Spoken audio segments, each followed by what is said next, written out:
बंसीधर नगर और मां गढ़देवी,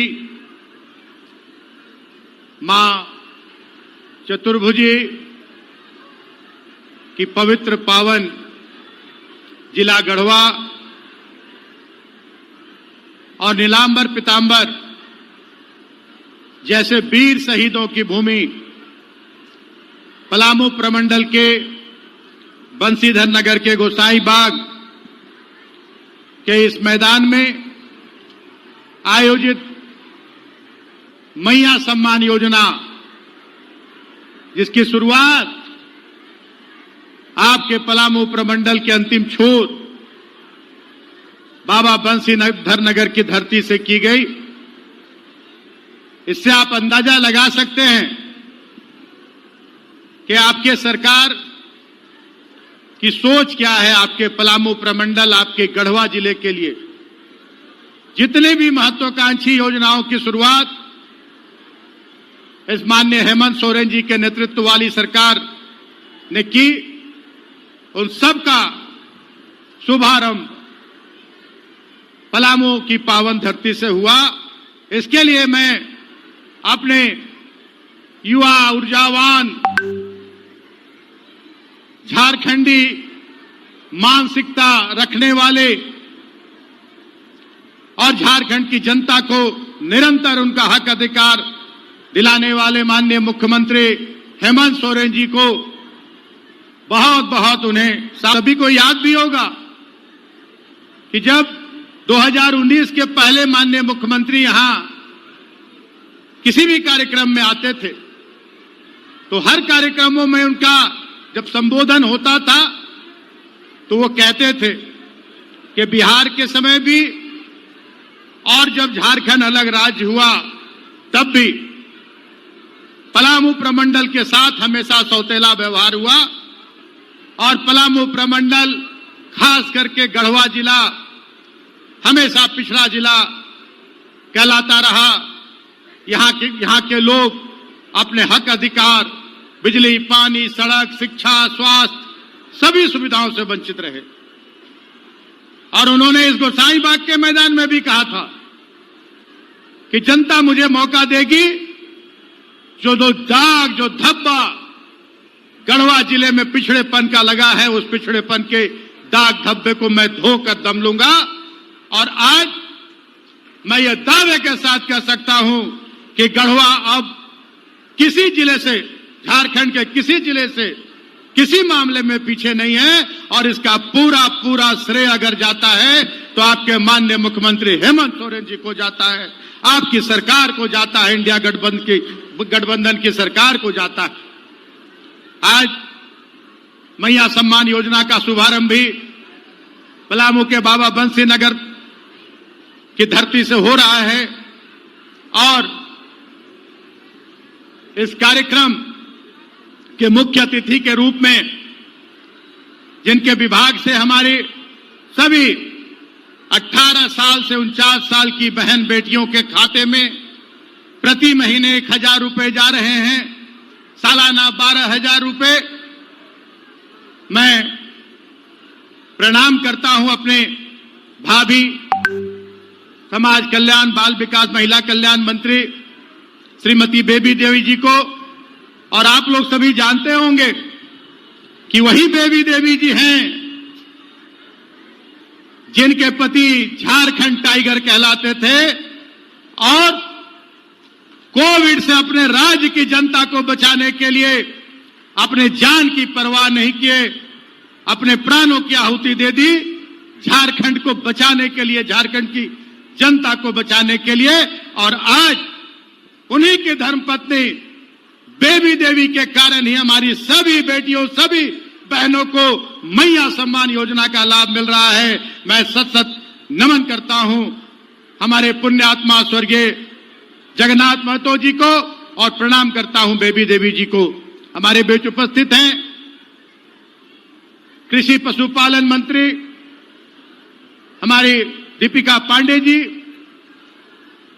उनका भी बहुत बड़ा योगदान रहा है। उनके आते ही 2 लाख रुपए किसानों का ऋण माफ कर दिया गया। और जिनके खाते एनपीए थे उनका भी ऋण माफ कर दिया गया। तो बधाई की पात्र है हमारी कृषि मंत्री दीपिका पांडे जी भी, और इसलिए भी बधाई की पात्र हैं कि उनके मंत्रिमंडल में आते ही इंद्र भगवान की भी कृपा हुई और एक रिकॉर्ड बारिश हमारे झारखंड में हुआ और किसानों के चेहरे पर खुशी आई, मुस्कान आया और इतना बढ़िया फसल इस बार धान की खेती हो रही है, सभी तरह की खेती इस बार हो रही है। हमारे बीच उपस्थित हैं, अभी सभी लोगों ने कहा हमारे झारखंड की शेरनी, मैं कहूंगा कि एक लोग जुमला होता है कि विपत्ति में संपत्ति मिलना। हमारे झारखंड की जनता की आवाज कुंद करने की साजिश रची गई थी। हमारे झारखंडियों को हक अधिकार से वंचित रखने की साजिश रची गई थी। इस राज्य की चुनी हुई सरकार को अपदस्थ करने की साजिश रची गई थी कि सरकार गिराकर, खरीद फरोख्त करके, डरा धमकाकर इस राज्य की जनता ने जो झारखंडी जन सरोकार की सरकार बनाने का काम किया है, जो सरकार झारखंडियों को उनका हक अधिकार दिला रही है, उस सरकार को गिरा दो और खरीद फरोख्त करके, डरा धमका के वैसी ताकतों की सरकार बना लो जो आज तक इस झारखंड की जनता का हक अधिकार लूटती आई, झारखंड की जनता का वोट लूटती आई और बाहर के लोगों को लाकर यहां की खनिज संपदा, जल जंगल, जमीन लुटवाने का काम किया। लेकिन आपके माननीय मुख्यमंत्री हेमंत सोरेन जी ने झारखंड की जनता के हक अधिकार और झारखंड की जनता के विकास से और झारखंड के विकास से कोई समझौता करने से इनकार कर दिया। उन्हें जेल भेजने की धमकी दी गई। उन्होंने कहा कि फांसी पर लटका दो, जेल तो बहुत छोटी सी बात है। हमारे बाप, हमारे पूरे पूर्वज कितने पुलिस की लाठियां खाकर, गोलियां खाकर जेल जाकर और अलग राज्य करा लिया। मैं झारखंड की जनता को हक अधिकार दिलाने के लिए अगर मुझे फांसी पर चढ़ जाना पड़ेगा तो वो मुझे पसंद है, लेकिन झारखंड की जनता के साथ मैं कभी भी धोखेबाजी नहीं कर सकता हूं। और उन्हें जेल की सलाखों के पीछे जाना पड़ा। और उसी विपत्ति में वैसी ताकतों ने यह सोचा था जो आज तक इस राज्य को सोने की चिड़िया समझती रही, उन ताकतों ने यह सोचा था कि हम हेमंत सोरेन को जेल भेज के और झारखंड की जनता को जो हक अधिकार मिल रहा है उसको रोक देंगे, अपनी सरकार बना लेंगे। लेकिन उनकी यह भूल थी। यह झारखंड है। झारखंड की जनता जो ठान लेती है वो कभी उससे समझौता नहीं करती है। और वही सरकार बनाने वाली झारखंड की जनता जो विधायक बनाया, बहुमत दिया, हम लोगों ने सरकार नहीं गिरने दिया।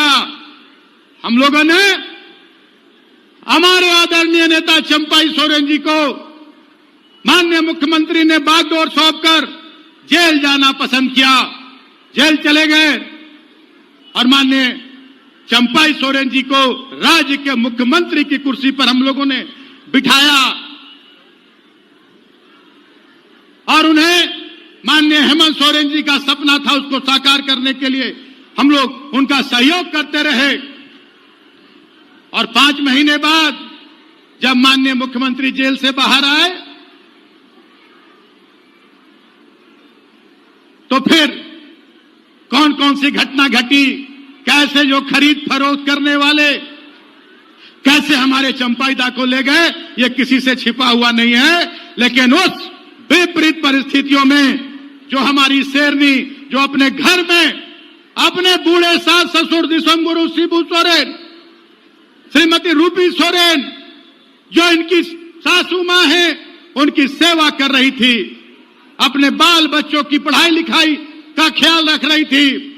इन्होंने झारखंड की जनता के मान सम्मान के लिए अपने चौखट से, घर के चौखट से बाहर कदम रखा।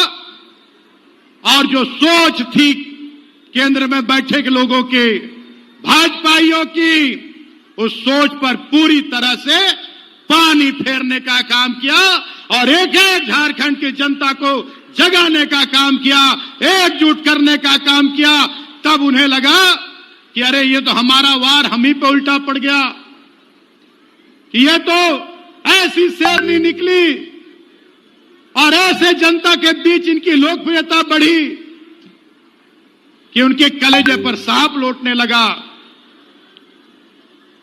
और अभी सुना आपने इनकी बातों को, कोई एक बात बनावटी नहीं होती, जो दिल की बात होती है वही मुंह से निकलता है। और जो हमारे आज परिवर्तन यात्रा वाले लोग जो घूम रहे हैं, अभी यहां भी आए थे, बाबा बंशीधर ने उन्हें पैदल करने का काम किया। आप लोगों को पता होगा कैसे पैदल किया उन लोगों को, क्योंकि भगवान को भी यह पसंद नहीं है कि फूट डालो, राज करो, जाति धर्म में बांटो, भाई को भाई से लड़ाओ, हिंदू मुसलमान कराओ, मंदिर मस्जिद कराओ और सत्ता का सुख भोगो, यह भगवान को भी पसंद नहीं है। एक तमाचा अयोध्या में देने का काम किया, जिसके भरोसे चाह रहे थे कि हम 400 पार कर लेंगे। भगवान श्री राम ने अयोध्या सीट उनको हराने का काम किया। और हमारे दामाद साहब भी आए हुए थे यहां, राज्य के रक्षा मंत्री, और जिनको मध्य प्रदेश की कुर्सी से, जो मध्य प्रदेश में सरकार बनाने के लिए दिन रात एक किए, जोड़ तोड़ किए, खरीद फरोख्त किए कि फिर से हम मुख्यमंत्री बन जाएंगे।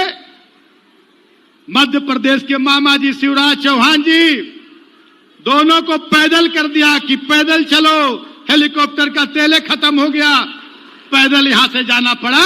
वैसे ही आने वाले चुनाव में जनता उन्हें पैदल करेगी, और जो परिवर्तन का बात वो लोग करते हैं, वो परिवर्तन यही होगा कि जहां जहां उनके प्रतिनिधि हैं, उन सबको जनता परिवर्तित करेगी, सबको बदलने का काम करेगी। क्या आप लोग हाथ उठा के बोलिए, बदलिएगा कि नहीं?